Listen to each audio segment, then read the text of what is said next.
বন্ধুরা, good evening. Soumi's ব্লগে জানাই তোমাদের সবাইকে অনেক অনেক অনেক ওয়েলকাম, অনেক ভালোবাসা দিয়ে আজকের ব্লগটি স্টার্ট করছি। এখন বেরিয়ে গেছি দাদার বিয়ের কেনাকাটি করতে, আর সোদপুরে চলে এসেছি। আমরা বেরিয়েছি প্রায় ওই 4:30 নাগাদ বেরিয়েছি, কিন্তু দেখো রোদের কি প্রখর, কি রোদ্রের তেজ।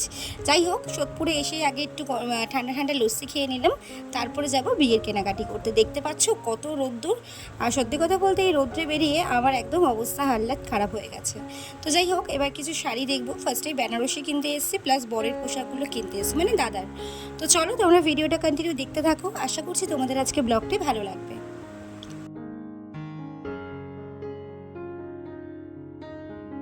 চলো এবার তোমাদের শাড়িগুলো দেখাই, কোন শাড়িটি ভালো লাগে তোমরা কিন্তু কমেন্টস করে জানিও। এটা ঠিক কাতান বেনারসির মতো, মানে ঠিক বেনারসি নয়, একদম হালকা ওয়েটে যে কাতান বেনারসিগুলো হয় ঠিক সেরকম।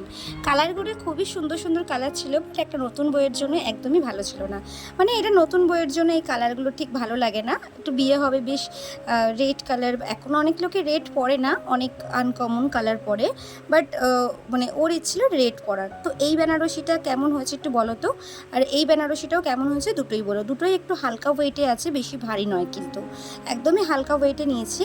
তোমাদের কোন শাড়িটা ভালো লাগছে অবশ্যই কিন্তু কমেন্টস করে জানিও। আমরা বাধ্য হয়ে তারপরে এই শাড়িটাই নিলাম, কেন যে আর কি যার বিয়ে সে কিন্তু লালটাই পছন্দ করেছে, আর ভাবলাম যে লালটা সুন্দর, খুবই সুন্দর, আর একদম হালকা ওয়েটের শাড়িটা, মানে কোথাও শুধু বিয়েবাড়ি পারপাস না, অন্য কিছুতেও কিন্তু পরে যেতে পারবে, মানে ক্যারি করতে পারবে। আর আমার এই শাড়িটা বিশেষ করে পছন্দ হয়েছিল, বাট এই শাড়িটা ভীষণ ভারী ছিল বলে ও আর নিল না, ও রেড কালারটাই নিল। বাট ওর গায়ে কিন্তু এই কালারটা ভীষণ ফুটছিল, আমারও ভীষণ পছন্দ হয়েছিল। আর এই যে শাড়িটা দেখাচ্ছি, এটা মানে বৌভাতের শাড়ি, মানে আমাদের বাড়ি থেকে আর কি দেওয়া হয়েছে ওকে, এই শাড়িটা নেওয়া হয়েছে। এই শাড়িটাও কিন্তু খুবই সুন্দর, বেশ তুতে কালারের মধ্যে রানী কালার, খুব সুন্দর একটা শাড়ি। তো দুটো শাড়ি নিয়েছে, তোমরা কেমন হয়েছে অবশ্যই কিন্তু জানিও কমেন্টস করে। আর ওদিকে তো ধুতি পাঞ্জাবি যেগুলো নেওয়ার হয় কি, সেগুলো আর কি নেব। এই বেনারসি শাড়ি কিনতে গিয়ে আমার বিয়ের কথা মনে পড়ে যায়, কারণ আমার যে বিয়ের বেনারসিটা ছিল সেটা কিন্তু ভীষণ ভারী ছিল। মানে আমি তখন বুঝতে পারিনি যে আমি কোনো অকেশন পারপাস ভেবেছিলাম পরতে পারবো, কিন্তু দেখো এখন কিন্তু আমি আর বেনারসিটা পরতেই পারি না, এতটাই ভারী। আর এখন তো রিউ হয়ে যাওয়ার পরে মানে আরও মানে ইচ্ছে করে না যে এই গরমের মধ্যে কোনো অকেশন পরলেও যে নিজের বেনারসিটা পরি। তো ওর জন্য ও কিন্তু অনেক হালকা ওয়েটে নিয়েছে। আর এখানে চলে এলাম ব্লাউজ কিনতে। এখন তো একদমই হাতে কম সময়, তো একদমই ব্লাউজ কেনা মানে বানানোর সময় নেই। আর এখন রেডিমেড এত সুন্দর সুন্দর ব্লাউজ পাওয়া যায় যে বানানোর প্রয়োজন হয় না। তো আমরা এখান থেকে ওই শাড়ির ম্যাচিং করে দুটো ব্লাউজ কিনে নিলাম। আমার বিয়ের বাজার আমাদের এদিকে সব শপিং কমপ্লিট, এই যে বরের পোশাকও নিয়ে নিয়েছি। তো চলো এবার কিছু জুতোটা কেনা বাকি আছে, জুতোটা কিনবো, তারপরে দেখি আর কি কি কেনা যায়, দেখি একটু।